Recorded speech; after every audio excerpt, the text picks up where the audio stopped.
Hi guys, JurassicJunkie here, and my room smells of chillers. Welcome to the Friday Night Rant.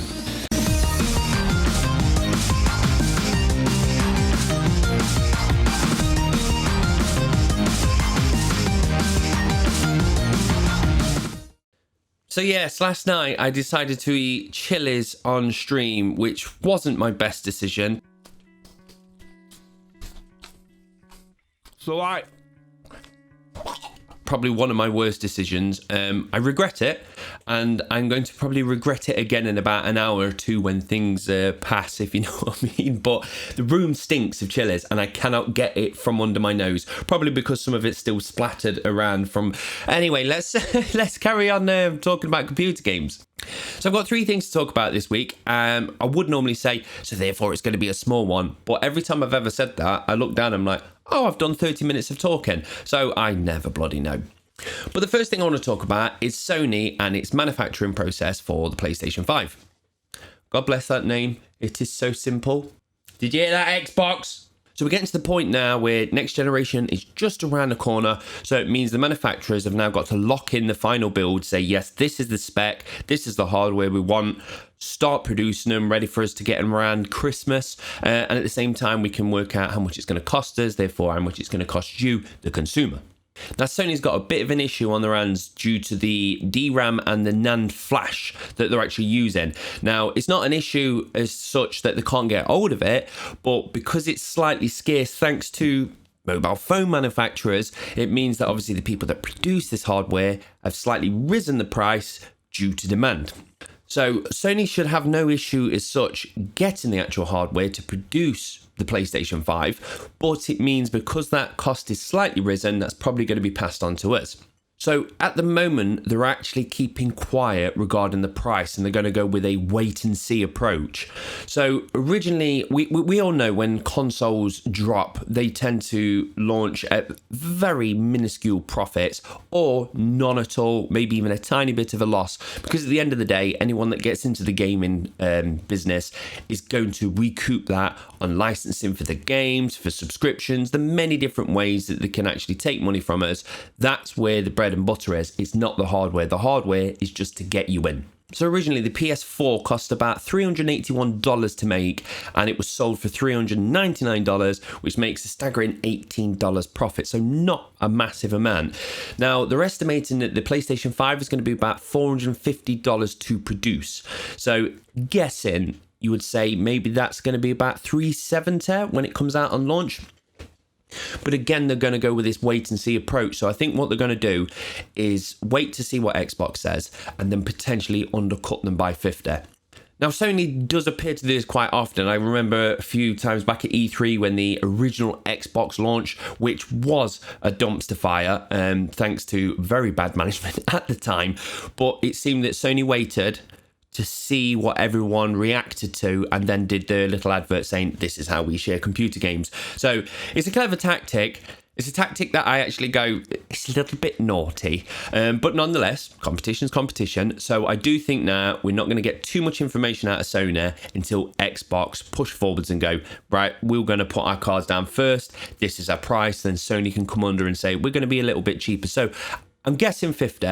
If it's $100, I will be shocked. But 50 is enough. Personally, it's not for me.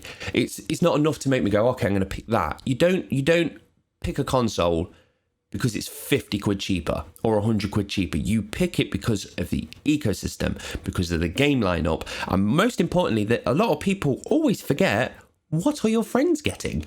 Because at the end of the day, if you are going to be playing it online with friends, you don't want to be billing no mates on the console that everyone else didn't get.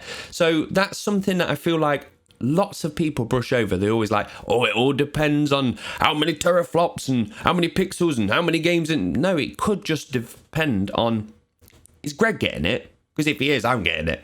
So yeah, I feel like we're not going to get too much information now until Xbox goes, bam, there is your information, boys. So speaking of Xbox then, there's a bit of news, and this is pinch of salt news. This is one of those, yes, this is concrete information. Read the article from an insider, so we can't quite trust him, but he's had a previously good track record. And that is regarding the mysterious port on the back of the Xbox X Series X, One Series X. See, this is bad. Xbox, this is so bad. The name is hot garbage. Don't launch for that. That's a placeholder, isn't it? You're just joking with us. Please call it anything. I refer to it as the Xbox 4. It's so much easier. So anyway, the Xbox 4, or the Xbox long box, whatever you want to call it. I'm not calling it a Series X. Stop it. There's a mysterious port on the back. Now, straight away, everyone was like, oh my God, what could it be? Could it this? And just guessing, I was like, it's probably a debug port, because we haven't got the actual legit units. These are going out to the devs who are going to be making kit for them. Could be a debug port. But rumblings are saying it's actually going to be regarding for external storage. Now, obviously, games are getting bigger, and even on launch, there's going to be some heavy, big games. You've got to think, how big are they going to be in 5 years? So this could be just a way to be able to add in extra storage into the back of it. Now, it's a weird shaped port. Now, some people are saying, is that because it's going to be like an M2 kind of port? But people are saying it looks like it's going to be a proprietary port, which means it's not standard, which means you may have to buy what Microsoft are selling. Now, don't get me wrong, if they did do a proprietary port, Jesus Christ, that's the chillers. I'm going to blame it on the chillers. If they're going to do a dodgy non-standard port, that's easy for Uncle Junkie to say, that simply just means that all these third-party manufacturers are also going to produce them at one point. So Amazon's going to be full of different kind of variations of it. So we'll get around it. But I do want to state that if this is true, I am not fucking pleased. Not whatsoever. I don't like non-standard shit. Now, mainly because, like I just said, it means that they can say, well, this is how much it's going to cost because we're the only ones that are making it for the time being. Then all the third parties will come in and do it. And it also means that the third party ones, yes, they might be using the port, but the actual hardware, the hard drive as such, might be substandard. It's much easier to just go, it's a standard port, and then we ourselves can go, right, I'm going to get a high quality drive that has got really good read and write, and I don't think it's going to just overnight, and it's down to us to actually pick the component that we want to put into it. Now, for me, it's not too much of an issue.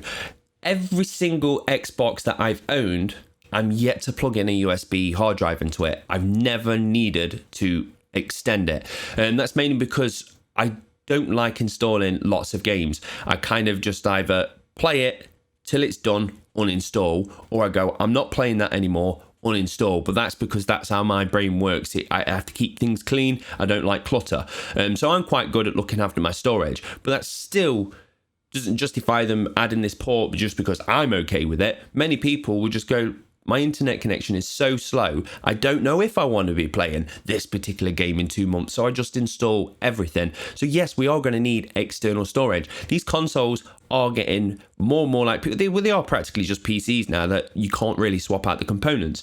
But you've still got to allow us to add additional storage. So I'm pretty sure the port is going to be storage related. I'm just hoping it's not some random odd port that they're going to put onto the back of it so they can say, right, you've got to use ours only. I don't feel like that's Xbox's or Microsoft's kind of stance. They tend not to do that. But at the same time, I have been wrong many a time, so time will tell on that one. So again, we're waiting for that information. It's exciting times at the moment, to be fair, because I'm personally thinking I'm going to go towards the Xbox. Again, I don't necessarily need it on launch unless you get that Fable banger dropped on there. But still, I'm like, oh, come on, Sony, drop your information and blow us away, because I love the fight. And I don't mean of fanboys going, well, I'm going to justify my purchase by saying your purchase is infit. No, sod that.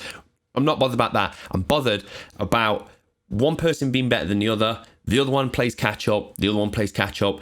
It's very good. When that happens, it's good for us as consumers, because it means either we get something better than we expected, or prices get dropped down a little bit so they can fight each other. It's a good time, and we're going towards this battle now. And I do think it won't be long now until we get some concrete information of everything that we need, and then we're like, right, we know the price, we know the date, we know the spec, and it's a case of just going, what are the games that are going to justify me purchasing this? But I also want to just touch on one other thing. It seems like Xbox is going to be obviously launching a few new titles, but they've got the policy of no console left behind, which means when it launches, it looks like whatever's going to be produced for the Xbox 4, that's easier to say, is also going to be produced on the Xbox One, aka the Xbox 3. Which I think's good. Now, some people are angry about this because they're saying, therefore, there isn't an exclusive. If it's not just on the Xbox 4 and it's on Xbox 3, 1. Oh my God, what have you done, Xbox? You've made this so complicated. But nonetheless, therefore, it's not an exclusive, which to a degree, you're slightly correct on that. So people are saying, therefore, it's not incentivizing me to go and buy the new one when I can play it on the old one. And I get that.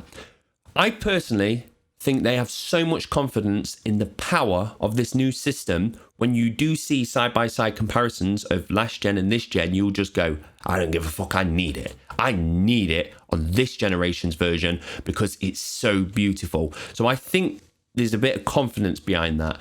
But I also think it's really, really good because what happens to that household that cannot afford a potential £500 console?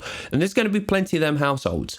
Then the new game comes out and a couple of their friends at school, they're a bit richer, they get to have the latest console and they're playing the latest and greatest game. It's nice that they can go, well, I can't afford that new console, so I can still play it because it's going to have no console left behind. It's going to be on the old gen and the new gen. So I can go to school and be a part of the conversation and say, yes, that's fantastic. Yeah, there's going to be a couple of people going, did you play that in 1080? And for them people, they just need to get the lunch bag, put a couple of tangerines around, whack, and that will solve the problem. But nonetheless, I like that it's there. It's down to you. Do you want to just play a brand new game on current gen? Or do you want to play on next generation and get some beautiful graphics out of it? I like the idea. It's down to us. And we're not being forced to buy a console just to play the latest title. My daughter's just woke up. Jessica? Yes? Come down here. What are you demanding at me for? Dad, look. Nothing on my belly. Nothing on my belly. So the last thing I want to talk about is something that you've probably all seen trending on social media or being talked about in the news. And it's regarding the Korean TV show that made a VR daughter for somebody so they could interact with a dead kid again. Now, there's a split of people saying this is fantastic use of technology and some saying this is very, very bad. I fall on that this is really bad in my opinion, but I wanted to talk about it to give my stance and also get a feeling how you guys and girls feel about it because it's a weird one. So for anyone that doesn't know, there was a TV show in Korea and it was following a family whose 7-year-old daughter had died. So they've rebuilt the kid in VR using obviously what looks like her, sounds like her, and then the mom can interact with her. Now, yes, this is just a one-off TV show, so it doesn't mean this is now going to be mainstream technology, but the seed has been planted. I personally think that there's going to be companies out there going, this is where the market's going to move. Let's get into VR. Let's start recreating dead ones. It hasn't got to be kids. It could be families, uncles, grandmas, whatever, cats and dogs. The whole lot, they can interact with the dead people. And this is going to be some good money.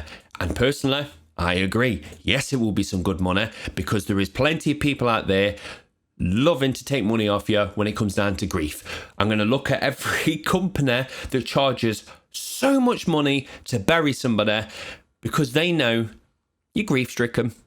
At this moment in time, you want it just done and you don't want to deal with it or haggle with it. So there's a big fat price tag to it. So the same thing is going to happen with this. It means they can charge through the nose because they know some people will certainly pay for it. But that's not why I'm so worried about it, because some people are going to get fleeced with a couple of quid. What I'm worried about is I just think it's incredibly damaging for your brain to be doing this. Now, this is because of two things, grief and memory. So first of all, with grief, when someone dies, and don't get me wrong, this family had lost their kid. Now, I cannot even contemplate the pain they must be through. And some people will say, oh, grief, you just have to give it time. And I don't think that's necessarily the case. With some people, maybe grief does go away. With other people, they just learn to live with the grief. And that's the difference. But the point is, time is a factor in this. To either learn to let it pass or learn to deal with that pain, time is needed.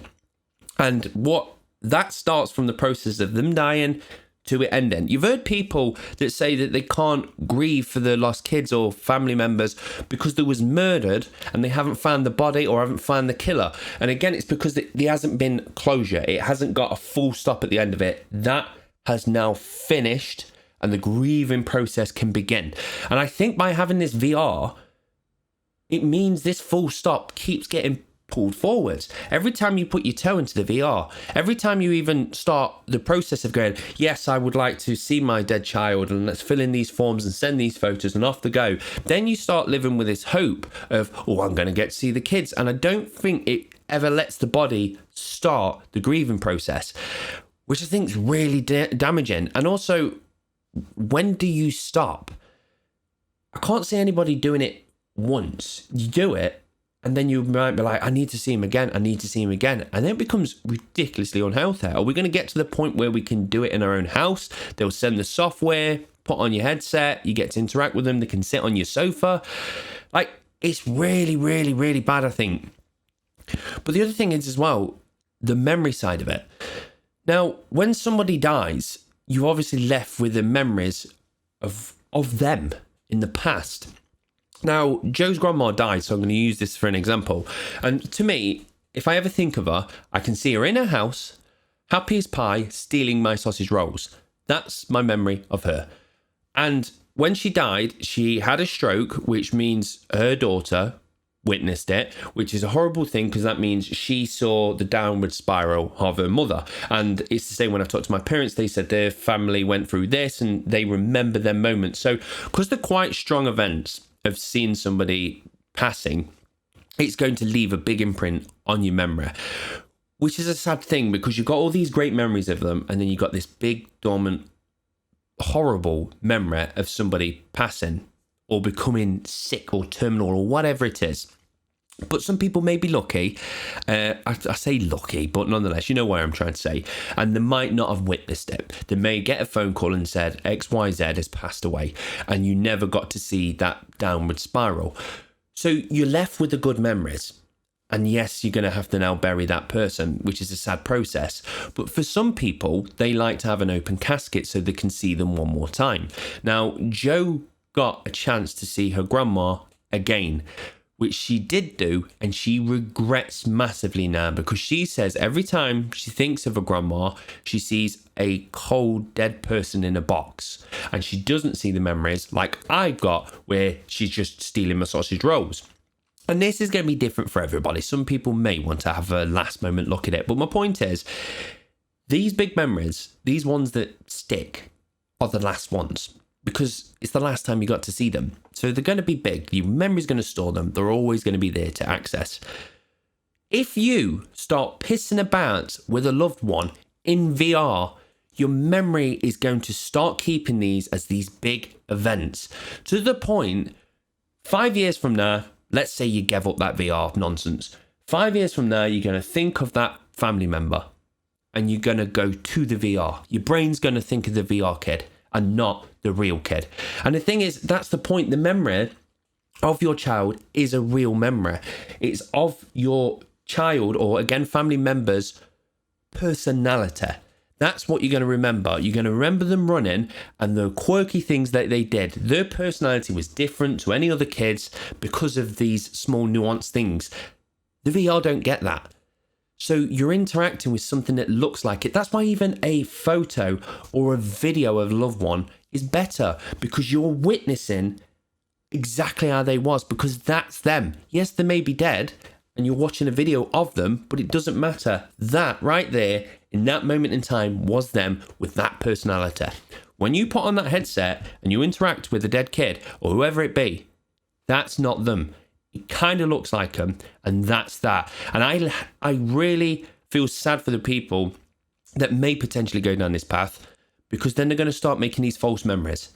They're going to have these memories of interacting with this kid, and it ain't them. It hasn't got their personality, to the point that when they're old themselves and they may be dying, some of their memories may be filled with something that wasn't their kid. And like I said, at the moment, this is not technology that is going to be passed around and people can actually do it. But I am telling you right now, some fucking bastard is sat there starting a company.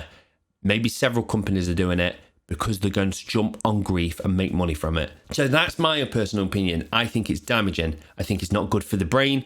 I don't think it's good for the grieving process. I don't think it's good all around. And it must be horrible to have somebody taken away from you like that and you didn't get a chance to say goodbye. But by putting them in VR, you still are not saying goodbye to them.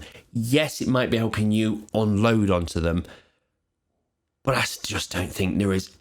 There might be a tiny positive in it for you to be able to say you're sorry to somebody. Maybe you've wronged them and you never got to apologise. And in VR, you get to do it and it feels like you unload or something like that. There could be that little slimmer of that's a positive versus the negatives. It's the no-brainer. It's the no. So that's where I'm going to leave you on a very lovely high note about dead children. What a lovely way to end it. But I want to know, where do you stand? If you lost a loved one and you had this, and say it was reasonably priced, let's say it was £100, which it wouldn't be, you could go and see a family member for an hour for £100. Would you do it?